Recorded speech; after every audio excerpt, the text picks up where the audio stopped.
ඉතින් කොහොමද ආදරෙට දුවේ පුතේ? 4 ශ්‍රේණියේ මගේ ආදරෙට දූල පුතාලා අපි මේ හමු වෙන්නේ ඔබේ ICT විෂය ඇතුලේ ඒ කියන්නේ තොරතුරු හා සංවේදන තාක්ෂණ විෂය ඇතුලේ අපේ දෙවැනි පාඩම. ඒ කියන්නේ මෙහෙයුම් පද්ධතිය ගැන කතා කරන පාඩම. පළවෙනි පාඩම මධ්‍ය සැකසුම් මේකකය ගැන කතා කරා මතක් කරගමු. දෙවෙනි පාඩම මෙහෙයුම් පද්ධතිය ගැන කතා කරමින් ඉන්නේ. එහි හතරවෙනි පාඩම් කොටස තමයි මේ මම ආරම්භ කරන්න යන්නේ. දෙවෙනි පාඩම ඒ කියන්නේ මෙහෙයුම් පද්ධතිය පාඩම තුල මොනවද චුටි දුවේ පුතේ අපි කතා කරේ? ඔබ දන්නවා මෙහෙයුම් පද්ධතියක් හඳුන්වන්න කතා කරා. කොහොමද මෙහෙයුම් පද්ධතියක් කියන්නේ? මෙහෙයුම් පද්ධතියක නැත්තම් ඔපරේටින් සිස්ටම් එක ගති ලක්ෂණත් එක්ක අපි හඳුනගත්තා. ඊළඟට අපි කතා කරා මෙහෙයුම් පද්ධති වර්ග ගැන. හරි නේද? ඊළඟට අපි පාඩම සම්පූර්ණයෙන්ම වෙනත් පැත්තකට අරගෙන ආවා අපේ විෂය නිර්දේශයට අනුව ආචායන මාධ්‍ය ගැන කතා කරා පරිගණකය. පරිගණකයේ ආචායන මාධ්‍ය අපි දන්නවා කොටස් දෙකයි ප්‍රාථමික ආචායනය සහ ද්විතීයික ආචායනය කියලා. මේන් ප්‍රාථමික ආචායනය ගැන අපි ලොකුවට කතා කරන්නේ නැහැ විස්තරාත්මකව මේ පාඩම තුල. මම ඔබට කෙටියෙන් හැඳින්නුවා ප්‍රාථමික ආචායන මාධ්‍ය නිර්මාණය කරන තාක්ෂණය තමයි අර්ධ සන්නායක තාක්ෂණය. ඒ කියන්නේ දුවේ පුතේ සෙමිකන්ඩක්ටර්ස් කියලා අපි ඉංග්‍රීසියෙන් කියන තාක්ෂණය. ඊට පස්සේ අපි කතා කරන්න පටන් ගත්තා ද්විතීයික ආචායනයන් ගැන. සියලුම ද්විතීයික ආචායන උපාංග නිර්මාණය කරනු ලබන ප්‍රධාන තාක්ෂණයන් තුනක් තියෙනවා. අන්නේ තාක්ෂණයන් තුන තමයි කතා කරමින් ඉන්නේ. එහි පළමු තාක්ෂණ අපි කතා කරා පුතේ මැග්නටික් ටෙක්නොලොජි නැත්නම් චුම්බක තාක්ෂණය ගැන. ඒ අර්ථය අපි උපාංග කිහිපයක් අරන් කතා කරලා පහුගිය පාඩමෙන් ඒ කියන්නේ තුන්වෙනි පාඩම් කොටසදී අපි කතා කරා ඔබට මතක ඇති පුතේ මොකද්ද පුතේ ප්‍රකාශ තාක්ෂණය. ඒ කියන්නේ ඔප්ටිකල් ටෙක්නොලොජි. ඒ අර්ථයේ අපි භාවිත වන ඩිස්ක්ස් වර්ග තුනක් කතා කරා. මේ අපි හතරවෙනි උපපාඩම් කොටසෙන් අපි සාකච්ඡා කරන්න යන්නේ මොකද්ද පුතේ ඝන තත්ත්ව මාධ්‍ය ගැන. ඒ කියන්නේ solid state technology ගැන තමයි කතා කරන්න යන්නේ. බලමු මොකද්ද මේ solid state technology කියලා කියන්නේ. දුවේ පුතේ මේක වර්තමානයේ ඉතාම හොඳින් ජනප්‍රිය වෙමින් යන ස්ටෝරේජ් ටෙක්නොලොජි එක. ඝන තත්ත්ව. එහෙම නැත්නම් අපි මෙයාට කියනවා ඉංග්‍රීසියෙන් මම මෙහෙන් ලියන්නම් පුතේ solid state කියලා. හරි නේද? ඝන තත්ත්ව කියන එක. ඝන තත්ත්ව මාධ්‍ය කිව්වොත් solid state media. ඒ යටතේ අපි ද්විතීයික ආචායන උපාංග වශයෙන් පාවිච්චි කරන උපාංග ටික නැවතත් වර්ග තුනකට බෙදෙනවා. මම මේ කියන්නේ පුතේ ඝන තත්ත්ව තාක්ෂණය solid state technology එක පාවිච්චි කරලා හදන ආචායන උපාංග වර්ග තුනක් තියෙනවා කියන එකයි මේ කියන්නේ. මොනවද බලමු දුවේ පුතේ මේ ආචායන උපාංග වර්ග තුන. එක ඝන තත්ත්ව 10ක තාක්ෂණයේ නමින්මයි හඳුන්වන්නේ ඝන තත්ත්ව 10ක අපි කියනවා solid state drive කියලා. මෙතන ඔබට පේනවා. ඊට පස්සේ අපට හම් වෙනවා pan 10ක. අපි ඉංග්‍රීසියෙන් කියනවා pen drives කියලා. ඔබ මේක නම් සෑහෙන දුරට අහලා තියෙනවා කියලා මම හිතනවා. pen drives ගැන අපි බලමු ඉස්සරහට කතා කරලා. තුන්වෙනි වර්ගය තමයි පුතේ මතක කාඩ්පත්. වර්තමානයේ ජංගම දුරකථන සහ ඩිජිටල් කැමරා තුල ජනප්‍රිය ලෙස දත්ත ගබඩා මාධ්‍යයක් වශයෙන් පාවිච්චි වෙන මෙමරි කාඩ් පත්. අයි බලමු මෙමරි කාඩ්ස් නැත්නම් SD කාඩ්ස් කියලා කියනවා. අයි බලමු ඉස්සරහට ගිහින්. එතකොට දුවේ පුතේ ඝන තත්ත්ව මාධ්‍ය උපක්‍රම නැත්නම් ඝන තත්ත්ව මාධ්‍ය උපාංග මෙන්න අපි කැටගරි කරා වර්ග කරා. මුලින්ම තියෙනවා කවුද පුතේ ඝන තත්ත්ව 10ක මෙන්න ඒකට උදාහරණ උපාංගයක් රූප සටහන් සහිතව තිබෙනවා. පෑන් 10ක ටිකක් ඔබ දැකලා ඇති. මේවා ඔබ හොඳටම දන්නවා. මෙන්න මේ රූප ටිකෙන් ඔබ අඳුර ගන්න පුළුවන්.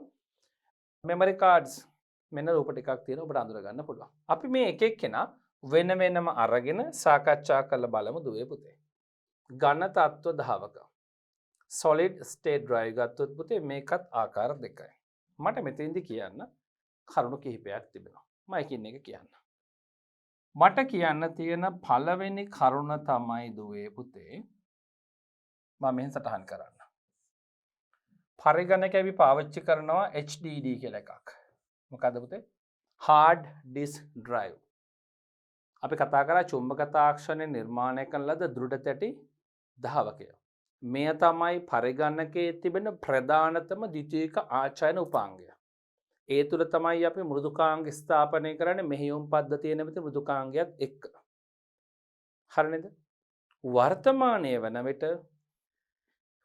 HDD වෙනුවට දුවේ පුතේ පාවිච්චි වෙනවා දැන් SSD. මොකද්ද මේ? අපි දන්න hard disk drive පරිගණකයේ ප්‍රධාන ද්විතීයික ආචායන උපාංගය ඔබ දන්නවා මේ ගැන මම ඔබට කිව්වා. හරිද? මේ තුල තමයි මම දැන් කිව්වා වගේ මොනවද පුතේ මෙහෙයුම් පද්ධතිය ඇතුළු සියලු මෘදුකාංග ස්ථාපනය කරලා ධාවනය වෙන්නේ. වර්තමානයේ වෙනකොට එම කාර්ය HDD ගෙන් ගිලිහිලා SSD වෙත සම්ප්‍රේෂණය වෙලා. ඇයි එහෙම වෙන්නේ? එහෙම වෙන්න ප්‍රධාන හේතුවත් මම ඔබට කියලා දෙන්නම්. එහෙම වෙන්න ප්‍රධාන හේතුව තමයි පුතේ HDDට වඩා SSD hard disk drive එකට වඩා solid state drive එකේ ක්‍රියාකාරී වේගය වැඩි දුවේ පුතේ. ඔන්න මං වැඩි කියන එකට ඉතලේ හිලට දාලා පෙන්නුවා. හරි නේද? මෙය ඔබට මතක ඇති මම කිව්වා යාන්ත්‍රික උපාංගයක්. විදුලි බලයෙන් ක්‍රියාත්මක වන යාන්ත්‍රික උපාංගයක්. මම ඔබට රූප සටහනක් කරන් කලින් පාඩම් කොටසක කියලා දුන්නා. එහි තියෙන ප්ලැටර්ස් මත තමයි දත්ත සටහන් වෙන්නේ. ඒ ප්ලැටර්ස් වේගයෙන් කැරකෙනවා. තත්පරයකට රවුම් 5000 8000 10000 ප්‍රමාණයෙන් කැරකෙනවා. ඒ කැරකෙන වේගයත් එක්ක තමයි දත්ත සටහන් තියෙන තැන් අරගන්නේ. නමුත් ඊටත් වඩා වේගවත් පුතේ ඒක කැරකෙන නිසා ස්ලෝ. ඔව් කැරකෙන නිසා වේගය අඩුයි දත්ත ලබා ගැනීම මොකකට සාපේක්ෂවද? SSD වලට සාපේක්ෂව. මෙහි කැරකෙන ප්ලැටර්ස් නැහැ, තැටි නැහැ. මෙහි තිබෙන්නේ මතක චිප රාශියක් එකට එකතු වෙලා තිබෙනවා. එහි ඉතා වේගයෙන් දත්ත ලියන්න සහ දත්ත කියවන්න පුළුවන්. ඒ නිසා දෘಢ තැටි ධාවකය වෙනුවට SSD මේ වෙනකොට වේගයෙන් පරිගණකයේ ප්‍රධාන ද්විතීයික ආචායන උපාංගයේ භූමිකාවට පැමිණෙමින් තිබෙනවා. ඔබට එහෙම තේරෙනව නේද? එහෙනම් SSD තමයි HDD වෙනුවට අනාගතයේදී ඔබේ පරිගණකවල ඔබට දකින්න ලැබෙන්නේ. දැන් මෙහෙම කතා කරපු SSD ඔබට රූප දෙකක් පේනවා. මට ඊට කලින් කාරණයක් කියන්න තියෙනවා. HDDට වඩා SSD වල මිල ඉහළයි. මම එයත් ඉතා කෙටියෙන්ම සටහන් කරලා ඉන්නම්. ඔව්. මිල ගත්තොත් මිලත් වැඩි. මේ තියෙන්නේ HDD සහ SSD සංසන්දනයක්. වේගය වැඩි, මිල වැඩි. high cost ඉහළ පිරිවැයකින් යුක්තයි. මේ තියෙන්නේ පුතේ ඔබට මේ රූපය තුලම මෙතන පේනවා SSD කියලා තියෙනවා. මේකට සාමාන්‍ය විහාරයේ ඔබ මෙවැනි උපාංගයක් මිලදී ගන්න ගියොත් සාමාන්‍ය විවහාරයේ මේකට කියනවා පුතේ hard disk type SSD කියලා. මොකද්ද? hard disk type SSD. ඒ කියන්නේ hard disk එකක වර්ගය ඒ විදිහේ SSD එක කියලා කියන්නේ මේකට. පේනෝනේ hard disk එකක් වගේ box එකක් තියෙන්නේ. කොටු පෙට්ටියක් තිබෙන්නේ. හරි නේද? ඔව්. මෙහි ධාරිතාවය මෙතන තියෙනවා බලන්න. මෙතන නම් තියෙන්නේ පුතේ 256. මේ 256 gigabyte GB. ඔබ දන්නවා HDD දැන් ජනප්‍රියයි ටෙරාබයිට් එකට. ඒ කියන්නේ gigabyte දල වශයෙන් 1000ක් අපි කියනවා ඇත්තම කො gigabyte 1024ක් තමයි ටෙරාබයිට් එකක් වෙන්නේ. gigabyte 1024ක් තමයි ටෙරාබයිට් එකක් වෙන්නේ. එතකොට ටෙරාබයිට් එකේ hard disk drive හරිම ජනප්‍රියයි. ටෙරාබයිට් දෙකේ hard disk drive හරිම ජනප්‍රියයි. ඕන තරම් තියෙනවා. ඒ තියාගෙන අපි අලුතෙන් SSD එකක් පාවිච්චි කරද්දී 256ව පාවිච්චි කරනවද? ඔව් පාවිච්චි කරනවා. 256. හරිද? තව සාමාන්‍යයෙන් අපි කියනවා මේකට 250 කියලායි කියන්නේ. 250 වලටත් එනවා. 500 නැත්නම් ගිගාබයිට් 500ටත් එනවා. 128 128ටත් එනවා. ඇයි පුතේ? අපිව පාවිච්චි කරන්නේ අච්චර ලොකු ධාරිතාවයක් තියෙද්දි. එකක් තමයි මේ ධාරිතාවය අඩු වුණාට මේ ක්‍රියාකාරී වේගය වැඩි නිසා හાર્ඩ් ඩිස්ක් වෙනුවට මිනිස්සු SSD වලට කැමතියි. එතකොට ධාරිතාවය අඩු එකක් ගන්න ඇයි? 1 ටෙරාබයිට්ම ගන්න යන්නේ නැත්තේ. මිල වැඩි. ඔබ HDD එකක් අර මැග්නටික් තාක්ෂණයෙන් වැඩ කරන හાર્ඩ් ඩිස්ක් ඩ්‍රයිව් එකක 1 ටෙරාබයිට් එකක් ගන්න මිලට ඔබට SSD එකක් ගන්න බෑ විශාල මිලක් ඒක. ඒ නිසා තමයි සමාජයේ වැඩිපුරම දුල පුතාලට දකින්න හම්බ වෙන්නේ 256 128 ටිකක් එහාට ගියාම 500 ඒවා තියෙනවා. හරිද? හොඳයි. ඔන්න එහෙනම් දුවේ පුතේ මම ඔබට කියලා දුන්නා ඝනතත්ව දහවක ඝනතත්ව තාක්ෂණය යටතේ නිර්මාණය කරපු ඝනතත්ව දහවකේ අර මම කියපු භාවිත වචනයෙන්ම hard disk type එකේ hard disk වගේ තියෙන SSD උපාංගය මතක උපාංගය. දැන් දූල පුතාලට පොඩි අදහසක් එයි. මේක ගොඩක් වේගෙන් වැඩ කරනවා නම් මගේ පරිගණකයට hard disk එක තියෙද්දි SSD එකක් සවි කරගන්න පුළුවන්ද? පුළුවන්. hard disk එක තියෙද්දි SSD එකක් සවි කරොත් මම ඔබට පුංචි දැනුමක් දෙනවා. ඔබේ පරිගණකයට හිතන්න ඔබට ලොකු මුදලක් වැය කරන්න බැරි නිසා 128 එකක් 128 ගිගාබයිට් මෙවැනි SSD එකක් සවි කරා කියලා. ඔව්. ඒක හොඳට මැති පරිගණකයේ වේගය වැඩි කරගන්න. එහෙම ගිගාබයිට් 128ක SSD එකක් සවි කරලා ඝනතත්ව දහවකයක් සවි කරලා ඒකට දාන්න මෙහෙයුම් පද්ධතිය. ඒකට ඉන්ස්ටෝල් කරන්න මෙහෙයුම් පද්ධතිය අලුතෙන්. හරි නේද? ඊට පස්සේ hard disk එක ෆෝමැට් කරලා නැත්නම් එහෙ තියෙන මෙහෙයුම් පද්ධතිය අයින් කරලා දාන්න. ඉවත් කරලා දාන්න. පැහැදිලිද පුතේ? hard disk එකේ තියෙන මෙහෙයුම් පද්ධතිය ඉවත් කරලා ඒ වෙනුවට ඔබ අලුතෙන් සවි කරපු 128 ගිගාබයිට් SSD එකට දාන්න OS එක නැත්නම් මෙහෙයුම් පද්ධතිය. පරිගණක සෑහෙන වේගෙන් වැඩ කරනවා. කලින්ට වඩා ඔබට දැනෙන වෙනසක් තියෙනවා. ඔන්න ඔබට පොඩි ප්‍රායෝගික දැනුමක් මම ලබා දුන්නා. හරි නේද දුවේ පුතේ? දැන් තවත් දරුවෙකුට මෙහෙම ප්‍රශ්නයක් එන්න පුළුවන්. කොහොමද SSD එකක් සවි කරන්නේ? ඔබේ සාමාන්‍ය ලැප්ටොප් පරිගණකයක් නම් තිබෙන්නේ එහි ඔබේ HDD එක තියෙද්දිම මෙයත් මේ ප්‍රායෝගික දැනුමක් ලබා දෙන්න යන්නේ HDD එකක් තියෙද්දිම ඒ කියන්නේ ඔබේ hard disk drive එක තියෙද්දිම SSD එකක් ගන්න වෙනම තැනක් නැහැ. ඕක තමයි ප්‍රශ්නේ. හැබැයි පොඩි ක්‍රමයක් තියෙනවා. ඒ තමයි ඔබේ ලැප්ටොප් පරිගණකයේ තිබෙනවා පැත්තකින් සවි කරපු CD හෝ DVD හෝ Blu-ray drive එකක්. ඔබට ඕනනම් පුළුවන් hard disk එක තියෙද්දි hard disk drive එක තියෙද්දි SSD එකක් සවි කරනවා පුතේ. අර CD හෝ DVD හෝ Blu-ray drive එක ඉවත් කරලා එතෙන්ට මේ SSD එක සවි කරන්න පුළුවන්. හැබැයි ඉතින් ඔබට CD හෝ DVD හෝ Blu-ray පාවිච්චි කරන අවස්ථාවක් නැති වෙලා යනවා. ඒක ඔබට ගැටලුවක් නෙමෙයි නම් ඔබ ඒ සඳහා ඊළඟ කතා කරන යන pen drive නම් පාවිච්චි කරන්නේ දත්ත එහෙම ගෙනියන්න ඕන ඔබට ගැටලුවක් නැහැ. ඒක එක විකල්පයක්. මොකද්ද? ඔප්ටිකල් drive එක. එහෙම නැත්නම් CD හෝ DVD හෝ Blu-ray දාන අර ප්‍රකාශ ධාවකය අයින් කරලා ඒ වෙනුවට අපට පුළුවන් SSD එකක් සවි කරන්න. හරි නේද? එහෙම නැත්නම් ඊළඟ විකල්පය තමයි දුවේ පුතේ ඔබට පුළුවන් ඔබේ HDD නැත්නම් hard disk drive එක වෙනුවට එය ඉවත් කරලා එතෙන්ට solid state drive එක නැත්නම් SSD එක සවි කරන්න. මං ඔබට විකල්ප දෙකක් කිව්වා. මොකක්ද දෙකක්? ඔබේ ප්‍රකාශ තැටි ධාවකය ඉවත් කරලා ඒ වෙනුවට ඔබට පුළුවන් SSD එකක් සවි කරන්න.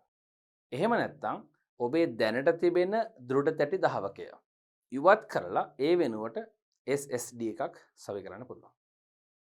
හැබැයි මේ දෙකම සවි කරද්දී අමතර උපාංගයක් සපයා ගන්න ඕන. අපි එකට කියනවා පුතේ කැඩි එකක් කියලා.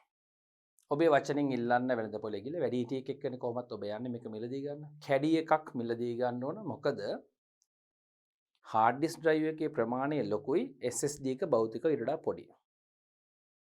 CD හෝ DVD දහවකය ලොකුයි, SSD එක ඊටත් වඩා පොඩි.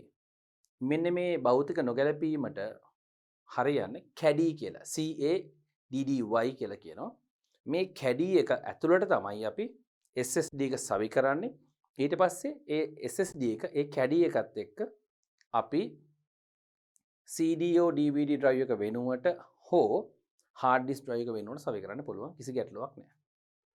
මේක ඔබට තවම තනියෙන් කරන්න බැහැ චූටි දුවේ පුතේ. ඔබ හොඳ විශ්වාසයක් නැතුව මං හිතන්නේ ඔබ ඒක නොකර හිටියොත් හොඳයි. මේ ගැන හොඳින් දන්න වැඩිහිටියෙක් ලව්ව කරවන්න. පුංචි හානිවීමකින් ඔබට විශාල මුදලක් අපත යන්න පුළුවන්. ඔව් හානිවීම අවස්ථා ඉතා ප්‍රබලයි. මේක තනියෙන් කරන්න අමාරුයි. ලැප්ටොප් එකක් නම් පිටිපස්ස කවර ගලවලා මේක කරන්න ඕන. හානිවීම අවස්ථා ලොකු අවදානමක් තියෙනවා. හොඳයි දුවේ පුතේ. එහෙනම් ඔබ දන්නවා hard disk drive එක වෙනුවට SSD එකක් ඔබට සවි කරගන්න පුළුවන් විදිහ හා ඒ පිළිබඳ දල අදහසක් මම ඔබට දුන්න කරන විදිහ ගැන. එහෙනම් ඔබට මේ හරහා කෙනෙක් ලව්ව මේක කරව ගන්න පුළුවන්. ඊළඟ එක. තව දරුවෙක් හිතයි මට තියෙන ඩෙස්ක්ටොප් පරිගණකයක්. මම මොකද කරන්නේ? ඔබටත් එයමයි කරන්න තියෙන්නේ. කැඩි එකක් අරගෙන ඒකට SSD drive එක සවි කරලා ඒක හරිම පහසුවෙන් කිසිම දෙයක් ගලවලා අයින් කරන්න ඕනේ නැහැ. එහි ඉඩ තිබෙනවා. ඇතුළේ අභ්‍යන්තර ඉඩ තිබෙනවා. ඒ රැක් එකකට සවි කරලා ඇන වලින් තද කරලා කේබල් සවි කරලා පහසුවෙන් පාවිච්චි කරන්න පුළුවන්. කිසි ගැටලුවක් නැහැ. හොඳයි. එහෙනම් SSD උපාංගයේ භාවිතය ගැන මම ඔබට කිව්වා. මේ මොකද්ද පුතේ?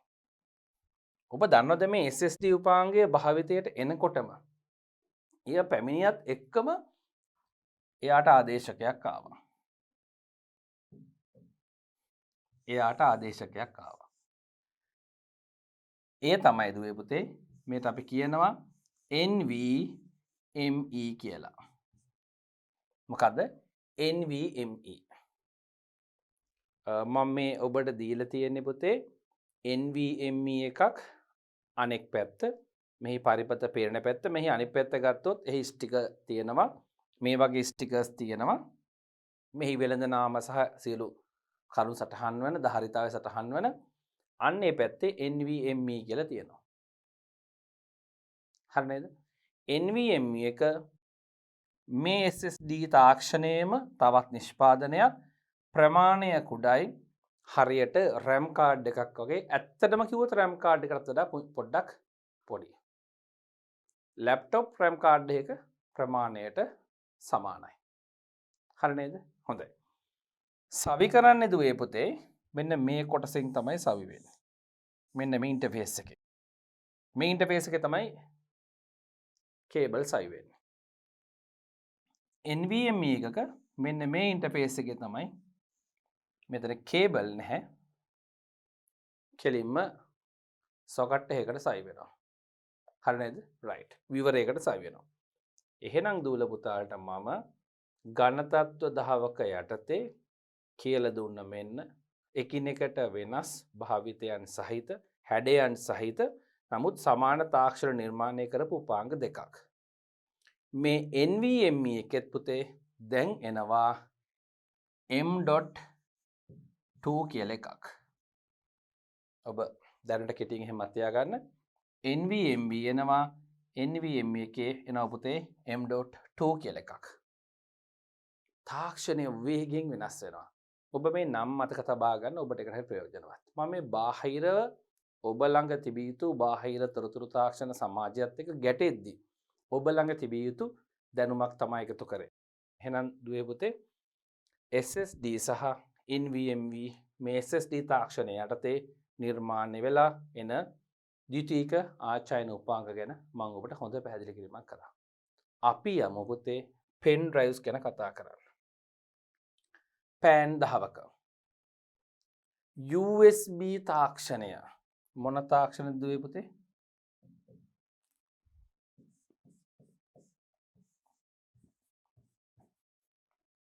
USB තාක්ෂණය ලෝකෙට ආවත් එක්ක SSD තාක්ෂණයටත් පොඩ්ඩකට කලින් නිර්මාණය වූ උපාංගයක් තමයි පෙන් ඩ්‍රයිව්ස්. මේ පෙන් ඩ්‍රයිව්ස් වලට සාමාන්‍ය විහාර අපි කියනවා ෆ්ලෑෂ් ඩ්‍රයිව් කියලාත් පොඩි වෙනසක් තිබෙනවා. පොදුවේ අපි කියනවා ෆ්ලෑෂ් ඩ්‍රයිව් කියලා. හරි නේද පුතේ? සිංහලෙන් කියනවා පුතේ ෆ්ලෑෂ් ඩ්‍රයිව් කියන වචනේට මෙන්න මේ වචනය. සැනෙලි මතකය කියලා. හරිනේ? මේක පුතේ අමතරව මං කිව්වේ සාමාන්‍ය විහාරයේ මේකට ෆ්ලෑෂ් ඩ්‍රයිව් එකක් කියලාත් කියනවා. මේක පොදු යෙදීමක් දුවේ පුතේ. හොඳේ? පොඩි වෙනසක් තියෙනවා. ඒකයි මම මේ වරහන් කළ වෙනම තිබ්බේ. හොඳේ? නැත්නම් ඔබට මේ පොඩි ගැටීමක් වෙයි මොකක්ද ෆ්ලෑෂ් ඩ්‍රයිව් කියන්නේ මොකක්ද මේ සැනලි මතකය කියන්නේ කියලා. පෙන් ඩ්‍රයිව්ස් වලට පොදුවේ ගන්නවා භාවිතයක් ෆ්ලෑෂ් ඩ්‍රයිව් කියලා. අපි ඊළඟ ශ්‍රේණිය වල කතා කරද්දී මම ඔබට මේ ගැන අවබෝධයක් දෙන්නම්. අපිට මේවා හමු වෙනවා. ඉහළ ශ්‍රේණිය වල ඊළඟ පාඩම් වල ඉහළ ශ්‍රේණිය වල පාඩම් වලට යද්දී. හරි. පෑන් දහවක තමයි අපේ දෙවෙනි වර්ගය ද්විතීයික ආචායන උපාංගවල ඝන තත්ත්ව තාක්ෂණ නිර්මාණය කරපු. එතකොට මුලින්ම ආව මෙන්න මේ පෙන් ඩ්‍රයිව්ස් කියන ඒවා ඍජුවම USB පෝට් එකට දූල පුතාලා දන්න USB පෝට් කොටු හැඩේ යුතු මෙන්න මේ හැඩෙන් යුතු USB පෝට් තියෙනවා. මේවට පහසුවෙන් සවි කරන්න පුළුවන්. වැදගත්ම දේ තමයි වේගෙන් වැඩ කරනවා. plug and play කියලා කියන්නේ. මොකද්ද පුතේ වචනේ? plug and play. මම ලියලා පෙන්නන්න. මේ ඊළඟ ලක්ෂණය මෙන්න මේව පුතේ. plug and play. මොකක්ද මේ plug and play කියන්නේ? මේ උපාංග පරිගණකයට සම්බන්ධ කළ විගසම ක්‍රියාත්මක කරන්න පුළුවන්. ප්ලග් කළ විගස ප්ලේ කරන්න පුළුවන් කියන අදහස තමයි ඉංග්‍රීසි ජාතිකව මේකට දීලා තියෙන්නේ. එහෙනම් පරිගණකයට සවි කළ USB පෝට් එකකින් සම්බන්ධ කළ හැටියෙම ක්‍රියාත්මක කරන්න පුළුවන්. ගොඩාක් පැරණි කාලේ ද්විතීයික ආචායන උපාංග සවි කරාම ඒවට ඩ්‍රයිවර්ස් රන් කරන්න ඕන, දහවක රන් කරන්න ඕන, ඒ වගේ නැහැ. හොඳයි. මේවා හදලා තියෙන්නේ දුවේ පුතේ. මේවා හදලා තියෙන දුවේ පුතේ අපි අර කලින් කතා කරපු මෙන්න මේ SSD සහ NVMe වගේ ස්ථිරව පරිගණකයේ සවි කරලා තියෙන මතක උපාංග වශයෙන් පාවිච්චි කරන්න නෙවෙයි. මේව නිර්මාණය කරන්නේම දත්ත ප්‍රවාහනය සඳහා. අපි කියනවා data transport කරන්න කියලා. ඒ කියන්නේ දත්ත එහෙ මෙහෙ රැගෙන යාම සඳහා. ඇත්තම හේතුව ඒක. මේවා හදලා තියෙන්නේ. දත්ත බොහොම පහසුවෙන් එහෙම රැගෙන යන්න, ඩිලිවර් කරන්න, ට්‍රාන්ස්පෝර්ට් කරන්න තමයි. පරිගණකයකට සවි කරා, පරිගණකයේ තිබෙන දත්ත මේකට කොපි කරා, මේක ගැලෙව්වා, රිමූව් කරා, අරන් ගිහලා වෙනත් පරිගණකයකට සවි කරලා ඉක්මනට කොපි කරගන්න පුළුවන්. දත්ත සංචලනයත් හරි වේගවත්. වේගෙන් කොපි වෙනවා. නැවත නැවත ඕනෑතරම් වාර ගණනක් මේ තුල දත්ත සටහන් කරන්නත් පුළුවන්, මකන්නත් පුළුවන්. හරි නේද? හොඳයි. එයත් විශේෂ ලක්ෂණයක් පෙන් ඩ්‍රයිව් වල පෑන් දහවක වල. මෙතන ඔබට පේන තියෙනවා මෙම උපාංගයේ 1GB කියලා තියෙනවා. එකිනෙක ධාරිතාවයන්ගෙන් එකිනෙකට වෙනස් විශාල ධාරිතා ප්‍රමාණයක් මෙහි තිබෙනවා. 50GB දක්වාම අපට සාමාන්‍යයෙන් පරිසරයේදී අපට ප්‍රායෝගික ජීවිතයේදී නිතර හමු වෙන පුතේ පෙන් ඩ්‍රයිව්ස් තියෙනවා.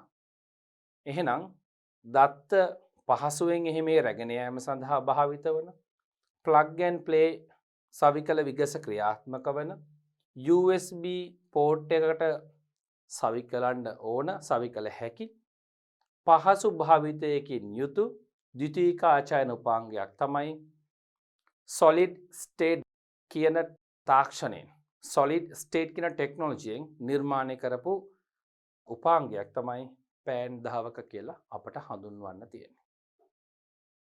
හොඳයි. එහෙනම් දුවේ පුතේ අපි යමු ඊළඟ නැත්තම් තුන්වන මේ ඝන තත්ත්ව තාක්ෂණයේ යටතේ නිර්මාණය කරපු තුන්වන උපාංගය ගැන කතා කරන්න. මතක කාඩ්පත් memory cards. මේක තමයි SSD තාක්ෂණය නැත්තම් solid state drive තාක්ෂණය යටතේ ඝන තත්ත්ව තාක්ෂණය යටතේ නිර්මාණය කරපු ඊළඟ වැදගත්ම මතක උපාංගය ආචායන උපක්‍රමය නැත්තම් ආචායන උපාංගය memory cards. ඔබට පේනවා මෙතන රූප හතරක් තියෙනවා. අතරකොත් මෙතන රූප දෙකයි තියෙන්නේ පුතේ වර්ග දෙකයි. මම ඔබට මෙහෙම වෙන් කරලා පෙන්වන්න.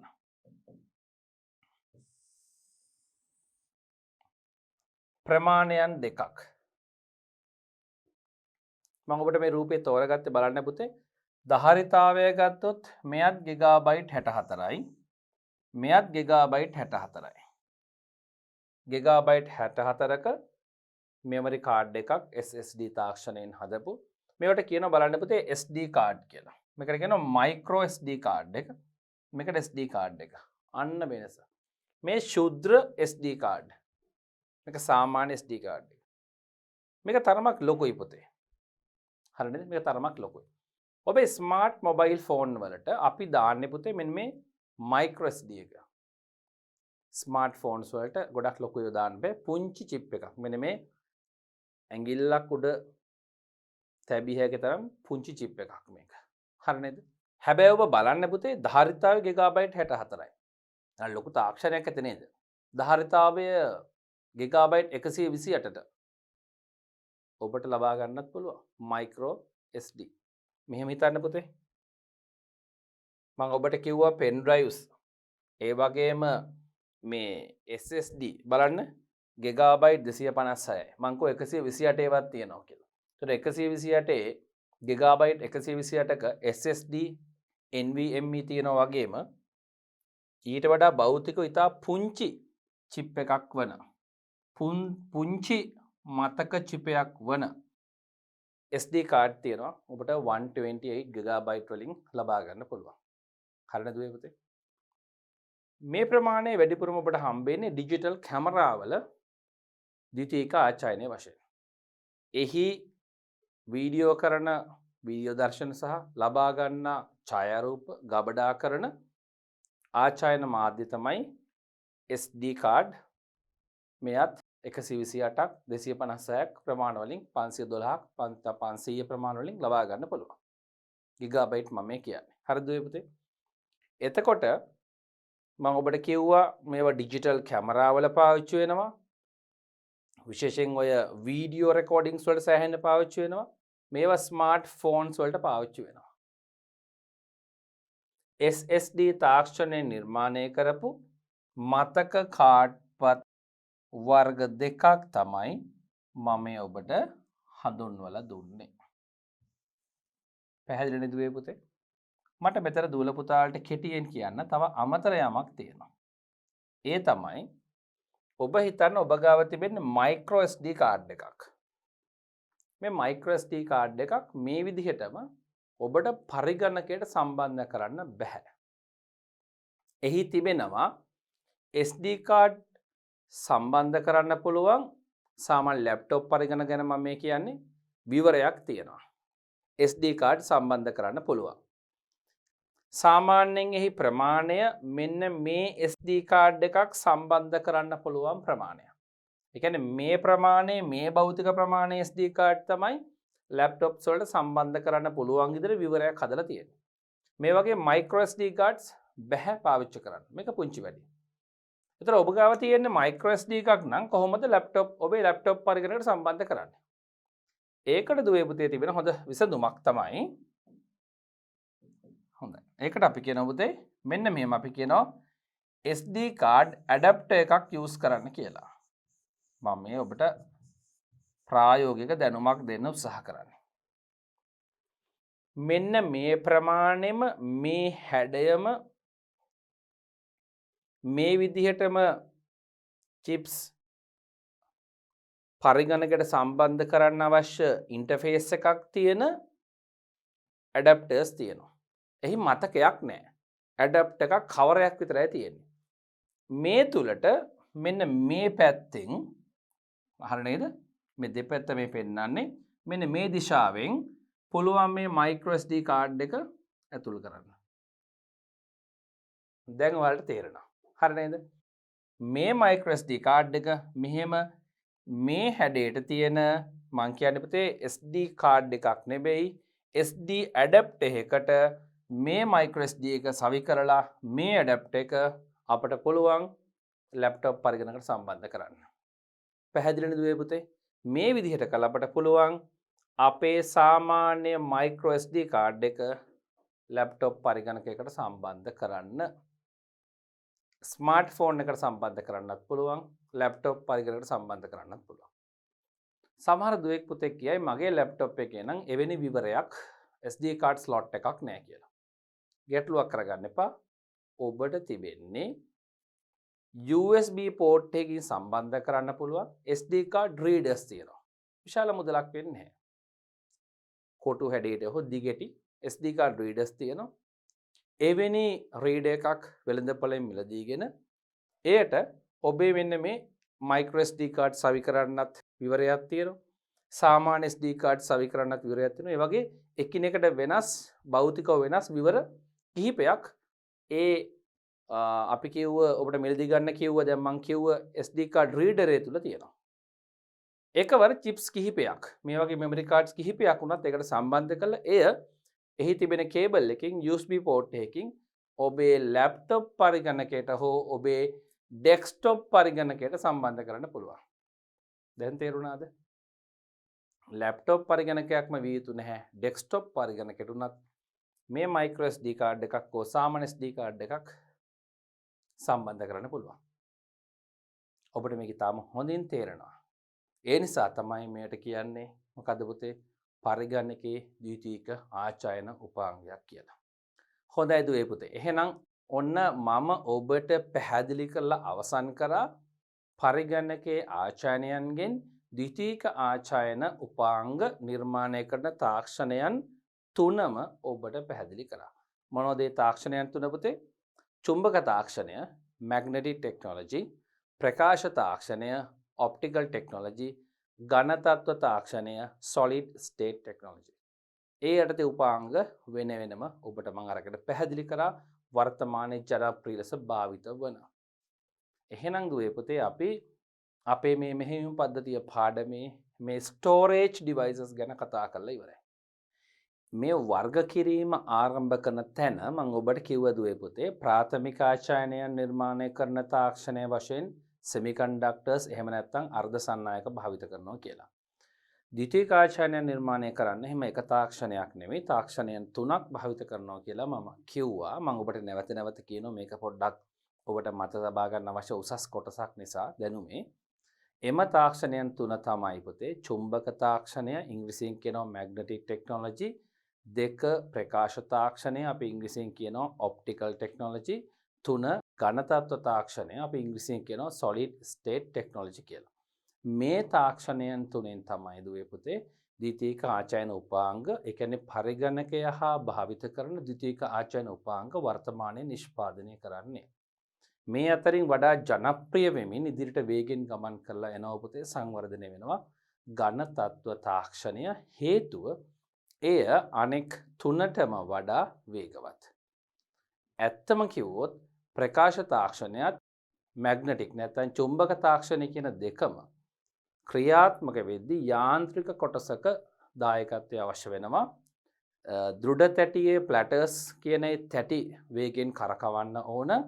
එය තරමක් කාලය ගත වෙන වැඩක්. අපි අර වේගින් රවුම් කරකිනවා කිව්වට ඝන තත්ත්ව තාක්ෂණයත් එක්ක සංසන්දනය කරාම පුතේ එයට තරමක් කාලය වැය වෙන වැඩක්. අනෙක් අතට ඔප්ටිකල් ඩිස්ක්ස් ඒ කියන්නේ ප්‍රකාශ තැටි CD DVD Blu-ray වගේවත් ප්‍රකාශ තැටි ධාවකය මගින් යාන්ත්‍රිකව වේගෙන් කරකවන්න ඕන. එහි දත්ත ලබා ගන්න අදාළ තැනට ඒ read write head එක පැමිණිලා. මොකද හෙඩ් එක වටේට යන්නේ හෙඩ් එක එක තැනක දෙබසට මෙහෙම මූව් වෙනවා විතරයි තැටියේ ප්‍රමාණයට. තැටිය වටේට කැරකෙන්න ඕන. එක පැත්තකට කැරකෙන්න ඕන. එම ස්ථාන හෙඩ් එක ළඟට එනකම්. එතකොට මේ සඳහා කිසියම් කාලයක් වැය වෙන නිසා මේවා යාන්ත්‍රිකව ක්‍රියාත්මක නිසා ඊට වඩා සාපේක්ෂව වේගයෙන් ක්‍රියා කරනවා පුතේ solid state කියන තාක්ෂණයෙන් හදන මේ drives මේ ධාවකයන්. හරි නේද? හොඳයි. එහෙනම් චෝටි දුවේ පුතේ ඔබට ඔබේ 7 වෙනි ශ්‍රේණියේ තොරතුරු තාක්ෂණ විෂයේ දෙවෙනි පාඩමේ 4 වෙනි පාඩම් කොටස අපි මේ સમાપ્ત කරන්නේ. අපි ඊළඟ පාඩම් කොටසෙන් හමු වෙමු.